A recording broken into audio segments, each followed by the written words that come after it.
Salut à tous, j'espère que vous allez bien. On se retrouve aujourd'hui pour parler du Samsung Galaxy A80. C'est vraiment un smartphone que j'attendais beaucoup. Alors pourquoi je l'attendais beaucoup? Simplement parce que c'est vraiment une prise de risque aujourd'hui de la part de Samsung et on sait vraiment que les gros constructeurs historiques ont vraiment un petit peu de mal à rentrer dans ce secteur, dans ce chemin un petit peu sinueux qu'est celui de l'innovation. Ils ont trop tendance à se reposer un petit peu sur des modèles qui fonctionnent aujourd'hui. Aujourd'hui, avec le A80, Samsung essaye vraiment un petit peu de bousculer les codes, tout du moins les codes de sa propre production, avec un smartphone relativement innovant, même s'il faut quand même le reconnaître, d'autres constructeurs, notamment chinois, ont déjà pris cette même direction.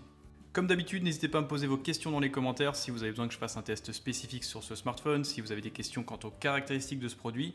J'y réponds généralement assez rapidement et on se retrouve tout de suite pour le déballage et la présentation du Samsung A80. Alors tout d'abord le coffret il est plutôt coloré, après il est vraiment dans la droite lignée de tous les produits A20, A10, A30, A80, A50, tous ceux qui sont sortis ces derniers mois. C'est vraiment une nouvelle gamme qui est vraiment en train de monter, qui intéresse énormément de monde, je pense qu'ils en vendent à mon avis un maximum. Donc sur la face avant on retrouve bien sûr le design de l'appareil où on voit directement l'appareil photo escamotable, donc ce tiroir qui se soulève sur le haut de l'appareil avec bien sûr la rotation du module photo, le petit logo A80.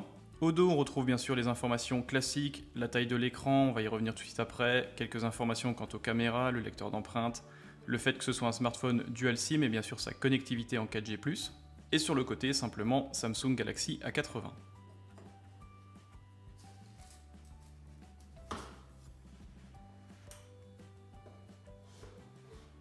À l'ouverture de la boîte, on trouve directement le smartphone, donc ce beau Samsung Galaxy A80. Premier point qui choque quand vous le prenez en main, c'est son poids. Il pèse plus de 220 grammes. C'est vraiment l'un des smartphones les plus lourds du moment, les plus lourds que j'ai pu tester. Il enterre définitivement le Xiaomi Mi Mix 3 et tous ces gros smartphones qui jusqu'alors étaient presque recordman en termes de poids. Là, 220 grammes, ça devient vraiment limite acceptable en termes d'utilisation, de préhension, mais surtout en termes de ressenti quand vous le mettez dans une poche, etc. Donc c'est vraiment un smartphone qui est en plus très grand, 6,7 pouces, et qui a un poids relativement conséquent. Grosse nouveauté sur ce produit, il bénéficie de la technologie de Super Fast Charge. Ça veut dire qu'il a un chargeur de 25 watts, c'est vraiment très performant. Pour rappel, le Samsung Galaxy S10 Plus, lui, était livré avec un chargeur de 15 watts seulement. Grosso modo, avec ce bloc chargeur, vous pouvez gagner entre 55 et 60% de batterie en 30 minutes. C'est vraiment un gros point fort, et la batterie, quant à elle, fait 3700 mAh. Bien sûr, on a droit à un câble de chargement en USB type C. Et bien sûr, vous avez droit à une paire d'écouteurs en connexion USB type C. Gros point faible sur ce smartphone, pas de prise mini jack 3.5. C'est vraiment dommage, d'autant plus que Samsung nous avait habitué un petit peu à prendre à contre-pied cette mode qui consistait à supprimer la prise mini jack 3.5 alors que ça ne servait finalement pas à grand chose. Sur ce smartphone, pas de prise mini jack 3.5. Particularité, pour un smartphone quand même vendu à 659 €, il n'y a pas de partenariat avec AKG en termes de partenariat audio. Du coup, ce sont des écouteurs intra-auriculaires Samsung classiques. Bien sûr, on retrouve un guide de démarrage rapide, traduit en français et un document lié à la garantie. Et enfin, pour finir, on trouve bien sûr l'épingle pour extraire le tiroir NanoSIM dans lequel vous pouvez mettre simplement 2 cartes NanoSIM, pas de possibilité d'étendre la mémoire sur ce smartphone. Ça fait déjà 2 gros points faibles au déballage, c'est-à-dire pas de prise mini jack 3.5 et pas de possibilité d'étendre la mémoire. Il faudra se contenter des 128 Go d'origine. Voilà pour le déballage de la boîte, pas de coque de protection, pas de film de protection, pas d'informations particulières.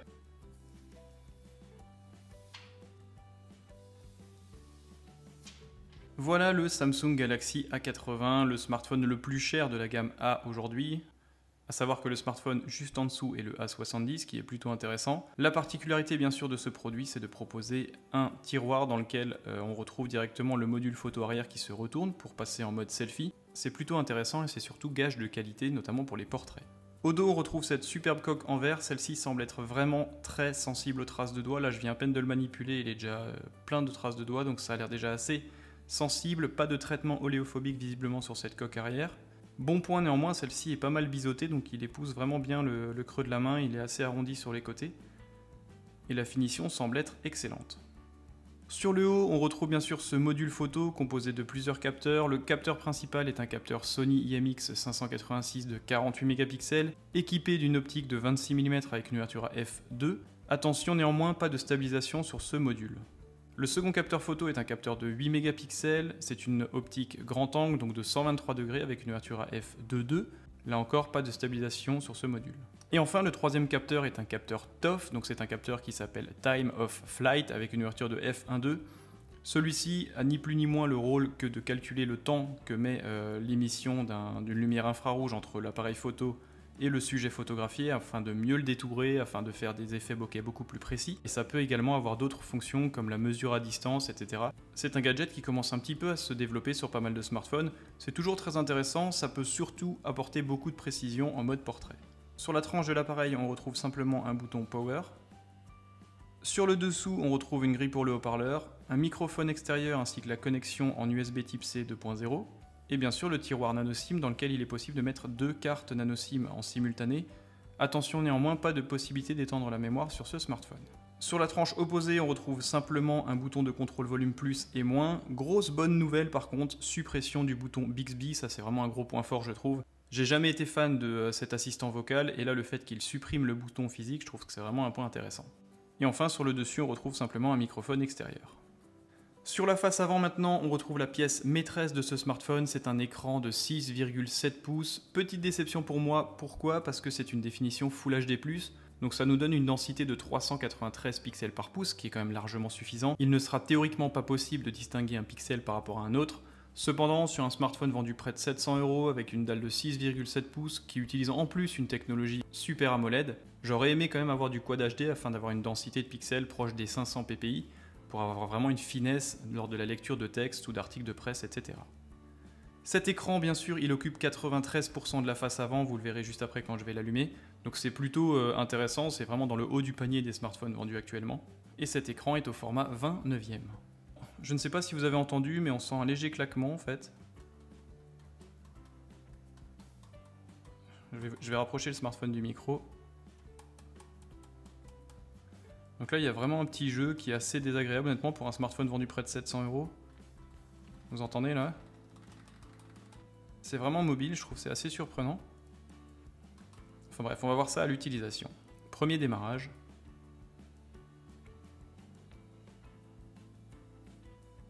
Rapidement, pour vous rendre compte de la taille du smartphone, là j'ai un OnePlus 7 Pro 6,67 pouces. Et donc là, le Samsung Galaxy A80 avec son écran de 6,7 pouces. Donc c'est vraiment deux gros smartphones, mais le Samsung Galaxy A80 est quand même encore un petit peu plus gros que le OnePlus 7 Pro. Donc là on arrive vraiment sur des dimensions qui sont assez impressionnantes, d'autant plus qu'il est bien plus lourd que le OnePlus 7 Pro. Et on a quand même des bordures un petit peu plus grosses sur le Samsung. Donc pour un smartphone vendu près de 700 € par rapport au OnePlus 7 Pro, c'est pas forcément le produit le plus optimisé, tout du moins pour le développement de son écran. Donc l'écran, en toute franchise, il est plutôt joli, bien borderless sur le haut, même si on trouve quand même un léger menton sur le bas. Possibilité bien évidemment de supprimer les boutons de navigation Android, il est possible de naviguer par geste sur ce produit. Oh. Est-ce que vous avez entendu ça ?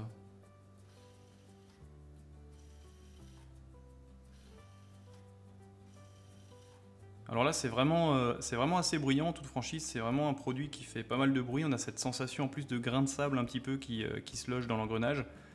C'est assez surprenant, je trouve que le bruit il est presque dérangeant. Je vais vous faire encore écouter un petit peu plus près du micro.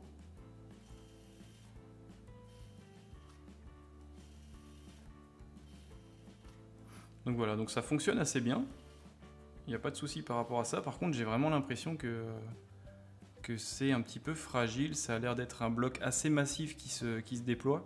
Et on sent que ça pompe pas mal d'énergie sur le produit. On sent que c'est une architecture mécanique assez complexe. Pour les caractéristiques techniques maintenant, processeur, pas de Exynos sur ce produit, c'est un processeur Snapdragon 730, 8 Go de RAM, GPU Adreno 618, 128 Go d'espace de stockage, sans possibilité de l'étendre. Les capteurs photo, je vous en ai déjà parlé, bien sûr le 48 mégapixels, en plus technologie de pixel binding, donc possibilité de combiner 4 pixels en un pour avoir un max de lumière, éviter au smartphone en plus de monter en ISO, donc ça c'est toujours intéressant.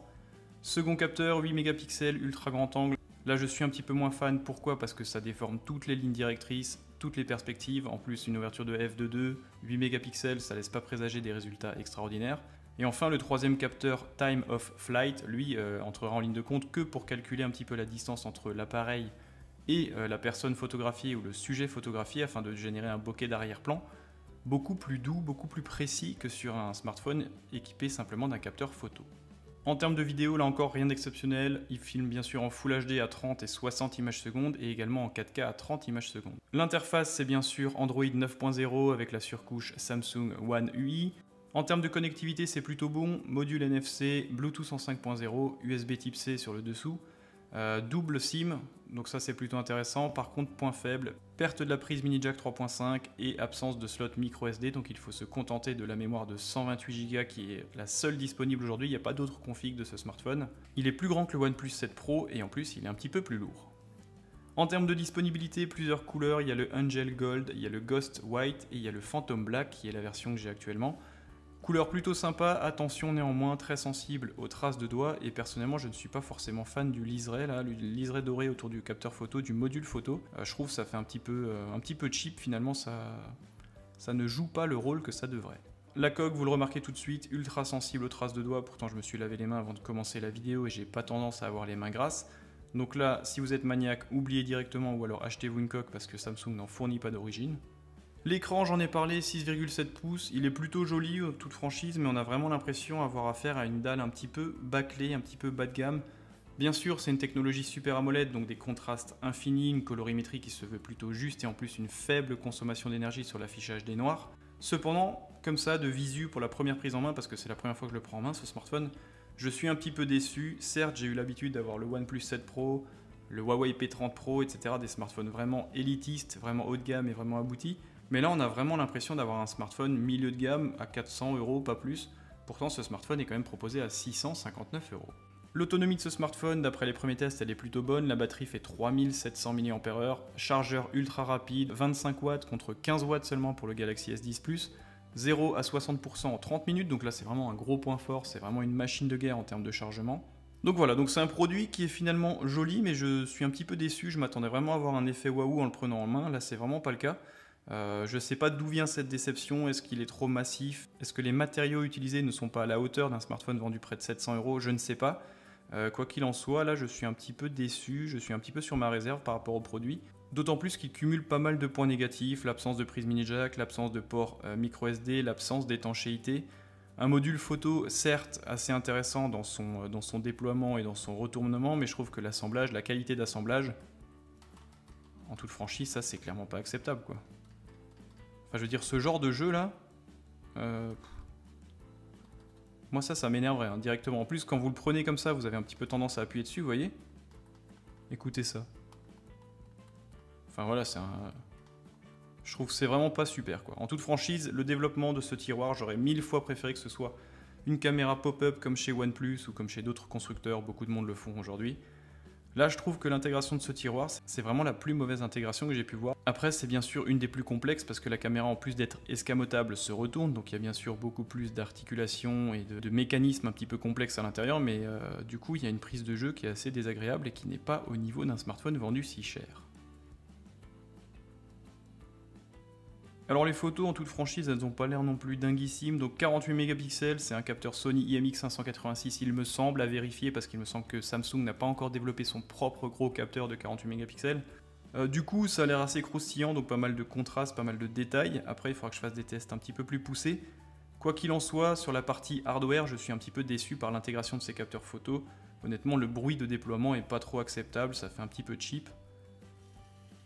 Et ça fait surtout un putain de bruit de gravier, de grains de sable qui sont directement dans l'engrenage. Je trouve que pour un smartphone qui a été déverrouillé 3 fois ou 4 fois pour l'instant, le bruit fait un peu flipper, je sais pas comment ça va vieillir, et je trouve que c'est un petit peu inquiétant.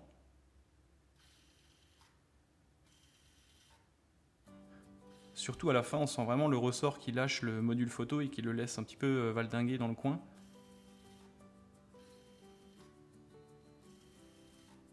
Ouais. Donc pas super fan, en plus ça emprisonne encore un petit peu plus de poussière, vous voyez déjà là, j'ai jamais mis les doigts encore ici, il y a déjà des petites particules, etc. Donc je sais pas comment, là je sais pas si c'est de la colle ou je sais pas trop. Donc je sais pas trop comment ça va vieillir. Apparemment on peut le forcer un peu pour le fermer à la main, on peut l'enfoncer visiblement. Ouais. Je sais pas super fan, un petit peu déçu. Quoi qu'il en soit, voilà, c'était assez rapide pour la présentation du Samsung A80. Donc c'est un smartphone vendu aujourd'hui à 659 €. Disponible bien sûr chez tous les commerçants habituels, donc c'est-à-dire Fnac, Darty, etc. Ayez quand même en tête que ce smartphone a quand même un embonpoint assez énorme, plus de 220 grammes, 6,7 pouces, donc plus grand qu'un OnePlus 7 Pro, pas de prise mini jack, pas de port micro SD, pas de certificat d'étanchéité.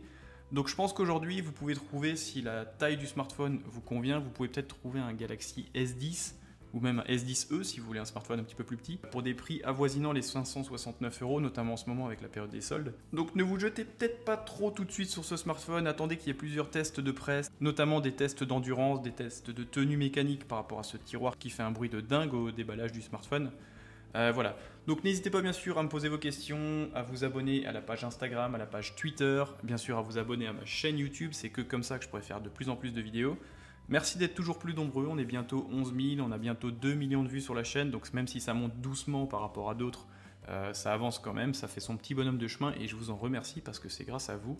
À très bientôt.